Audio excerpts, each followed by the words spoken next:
რომელია ტოპ 5 საუკეთესო ანიმაციის მქონე მომენტი ჯუჯუცუ კაიზენის პირველ სეზონში. ჩემი როგორც დამწყები მოყვარული ანიმატორის და არტისტის აზრით, ეს ჩემი ნახატები და ანიმაციებია. მეორე სეზონს და მესამე სეზონს არ თავ იქიდან გამომდინარე, რომ ჯერ მესამე სეზონი არ არის დამთავრებული და ასევე მეორე სეზონი რომ ჩამერთო, ნახევარზე მეტი სცენები გარანტირებულად მეორე სეზონიდან იქნებოდა. აქედან გამომდინარე, მეორე უფრო მარტივი იქნება და უმჯობესია თუ მეორე სეზონს და მესამე სეზონს ცალ-ცალკე განვიხილავ. ამჯერად მარტო პირველ სეზონზე ვისაუბრებ. დავიწყოთ მეხუთე ადგილით. მომენტი, როდესაც კუგისაკი გამოიყენებს თავის ფინალურ შეტევას ჩოსოს ძმის წინააღმდეგ. არ მოხსოვს სახელი პერსონაჟის. თავისთავად ეს სცენა ჩასმული მაქვს არა უშუალოდ ექშენ ანიმაციის გამო და ექშენ სცენის გამო, ჩასმული მაქვს არაჩვეულებრივი პერსონაჟის ანიმაციის გამო. Character animation, რაც ნიშნავს წარმოუდგენლად ცოცხალ რეალისტურ მოძრაობას პერსონაჟისას. რაც არაჩვეულებრივად არის გაკეთებული და დამატებული ულამაზესი ეფექტების ანიმაციით. ასევე თითოეულ კადრში ანატომია, ნახატები არის არაჩვეულებრივი, დეტალიზირებული დიზაინებით, კარგი შუქშვილები, კარგი ანატომია, კარგი კონტურები, ანუ off model ანიმაცია არ არის, რაც ნიშნავს, რომ რაიმე კადრში ან სცენაში იქნებოდა ანატომიური შეცდომებით დახატული პერსონაჟის დიზაინი და მოდელი. ფერთა პალეტი მთლიანობაში არის ასევე არაჩვეულებრივი, მაგრამ პრობლემას, რასაც ხედავ, არის უშუალოდ კომპოზიტინგში. ანუ ვიზუალური ეფექტები, რაც აქვს დადებული ფონზე და ასევე ამ მონსტრებზე, პერსონაჟის მთლიანობაში შუქშვილებზე და ფერებზე, რაც ტექსტურა ადევს პერსონაჟებსაც და ფონებსაც, არის კომპოზიტინგით, ანუ სპეციფიქტებით გაკეთებული, ვიზუალური ეფექტებით გაკეთებული. და მთლიანობაში ეს კომპოზიტინგი ამ ფერებსაც და პერსონაჟსაც და განსაკუთრებით ფონებს ძალიან დორე ჭაობისფერ და როგორ თქვა, არაბუნებრივ და ცუდ შესახედაობას აძლევს. მთლიანობაში გადატვირთულია ზედმეტად. რაც ჩემი კრიტიკა იქნებოდა მთლიანობაში ჯუჯუცუ კაიზენის მთელ პირველ სეზონზე და სხვა შემთხვევაში ანიმაციის გარდაც მხოლოდ სცენები რო ავიღოთ კადრები და შევატაროთ კომპოზიციები როგორ არის გადანაწილებული ფონებთან და რა რაკურსთან არის გახატული თითოეული კადრი, storyboarding-ის მხრივ არაჩვეულებრივად არის გაკეთებული და მოძრაობის გარეშეც ძალიან დინამიკური შესახედაობა აქვს. მეოთხე ადგილზე მყავს ჩასმული მომენტი, როდესაც ჯოკო რესტორანში ყველას დაწვავს ანიმაცირებული იოშიში და იდეოს მიერ, თუ სწორად მომსახეს თავისთავად. ამ შემთხვევაში მიზეზი არის მარტივი, არაჩვეულებრივი პერსონაჟის ანიმაცია და არაჩვეულებრივი ეფექტების ანიმაცია. ძალიან კარგი ნახატები, ანატომიური შეცდომების off model ანიმაციის გარეშე, კომპოზიტინგიც არ არის ცუდი, ანუ ყოველ შემთხვევაში ეფექტებს რაც არის კომპოზიტინგი დადებული არაჩვეულებრივად გამოიყურება. ესთეტიკური თვალსაზრისით იმ სცენებში, სადაც უშუალოდ ცეცხლი 2D არ არის და ეფექტებით არის გაკეთებული, ამ შემთხვევაშიც ფონზე ცეცხლი რეალისტური გამოიყურება. განსხვავებით შემდგომი სერიისა, როდესაც მეშვიდე სერიისა, როცა ჯოკო გუჯოს ებრძვის. ანუ ამ შემთხვევაში ეფექტები, ვიზუალური ეფექტები, კომპოზიტინგი ძალიან ხელოვნური ჩანდა. ამ სცენაში ეგ არ არის. მესამე ადგილზე მაქვს ჩასმული ჯოგოს და სუკურას ბრძოლა მეორე სერიაში ანიმაცირებული კეიჩირო ვატანაბეს მიერ.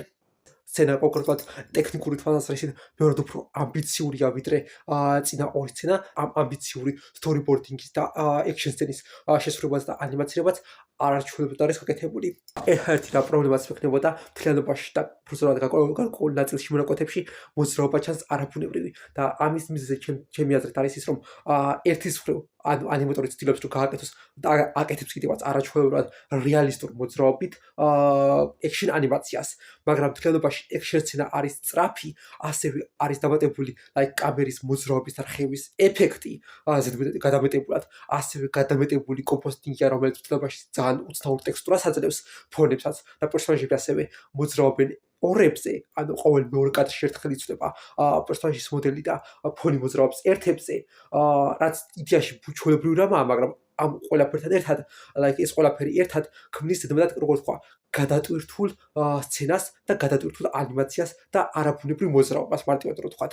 მაგრამ მთლიანობაში ამ ერთ პრობლემას თუ დავაიგნორებთ, ტექნიკური თვალსაზრისით ანიმაცია და მოძრაობა როგორ არის გაკეთებული, ფაქტობრივად პრობლემა არ აქვს. ანუ ამბიციური სცენაც არის, ანუ რთული რაკურსებიდან არის გაკეთებული ანიმაცია, მოძრაობა და დახატული სცენები და ანუ ყოველგვარი შეცდომების, ანატომიური შეცდომების და რაღაცის გარეშე. თნელებაში არაჩვეულებრივი ანიმაციაა. ტექნიკური თვალსაზრისით მეორე ადგილზე მყავს ჩასმული ჩემი საყვარელი სცენა ანიმეში და მანგაში და ანიმეში ერთდროულად ნომერ მეორე საყვარელი სცენა მომენტ როდესაც იუჯი და ნანამი მაჰიტოს ბეგვავენ. ანუ სხვა სიტყვებით ვერ აღწერ ამას მაგ მომენტს. არ ვიცი ანიმატორის სახელს სწორად ვამბობ თუ არა, ანიმაცირებული ვერსრიკის მიერ. როგორც მივხვდი, ვებ ანიმატორია, ფრილანსერი იქნება, იმიტომ რომ იაპონური სახელი არ აქვს და რაღაც მეტ სახელს იყენებს. ანუ ამ შემთხვევაშიც ისე და ისევ ძალიან კარგი, ძალიან ძლიერი, არაჩვეულებრივად შესრულებული ნახატები თითოეულ სცენაში, თითოეულ კადრში, off model ანიმაცია არ არის, არაჩვეულებრივი პერსონაჟის ანიმაცია, მოძრაობა ერთისფრით გაზვიადებული და ასე ვქვია, სტილიზებული, მაგრამ ამავე დროს რეალისტური და წარმომადგენლად ცოცხალი. ან მეორე კადრში როცა დანამი და იუჯი ურტყავენ, თითქოს პერსონაჟების მოძრაობა ერთი მეორესთან შეთავსებული არ არის. ერთი ეგ პრობლემა მექნებოდა. ამ შემთხვევაში ვიტყოდი, რომ მოძრაობა არაბუნებრივი ჩანს მეთქი, მაგრამ იქიდან გამომდინარე, რომ აშკარად კომედიური მომენტი და კომედიური ეფექტი უნახულეს, ეს მოძრაობა უფრო მეტად უხდება სცენას. ამიტომ ეგ პრობლემა არ მაქვს. ნახატებთან ერთად ასევე კომპოზიტინგიც არის კარგი და ბოლო სცენაში ხელები ასევე მაჰიტოს დომენის არაჩვეულებრივად არის ანიმაცირებული, ანუ ხელები, რომელიც ყველა არტისტის კოშმარია. მაგრამ აქ, როგორც ვთქვი, არაჩვეულებრივად არის გაკეთებული. და პირველ ადგილზე ჩასმული სცენა ისევ და ისევ ანიმაცირებული კეიჩირო ვატანაბეს მიერ. იგივეს ვიტყოდი ფერების დიზაინზე და კომპოზიტინგზე ამ შემთხვევაშიც, ამაზე უკვე მივხვდით რა აზრიც მაქვს. კეიჩირო ვატანაბეს მიერ არის ანიმაცირებული, ანუ ისევ და ისევ ამბიციური სცენაა, ძალიან კომპლექსური, რთული მოძრაობა გაკეთებული ანიმაციისთვის, ანუ storyboard-ი, ანუ action სცენის მონახაზი არის ასევე რთული, ძალიან ამბიციური და ანიმაციისთაც არის არაჩვეულებრივად გასაცვლელი. ერთი პრობლემა რაც იქნებოდა არის melting, აშკარად ერთი კადრი მეორე კადრს არ მიყვება და ბუნებრივად არ მოძრაობს. ასევე ქორეოგრაფია სცენის არის არაჩვეულებრივი, მიუხედავად იმისა, რომ სცენა თვალით ადვილად მისაყოლი არ არის, ცდილებაში გაურკვეველი მაინც არაა და კარგად არის გადამოცემული და გასაცვლელი. სხვა შემთხვევაში, ანუ ერთი პრობლემა რაც შეიძლება ვინმეს ჰქონდეს, არის პერსონაჟების მოდელები, რომლებიც განსხვავებულ სტილში შეტანხმებული და ამ სტილზე შეიძლება ვინმეს პრობლემა ჰქონდეს და არ მოეწონს, მაგრამ მე პირადად პრობლემა არ მაქვს. ამ სცენას ყოველ შემთხვევაში უხდება ჩემი აზრით. სულ ეს იყო რისი თქმაც მინდოდა ამ თემაზე.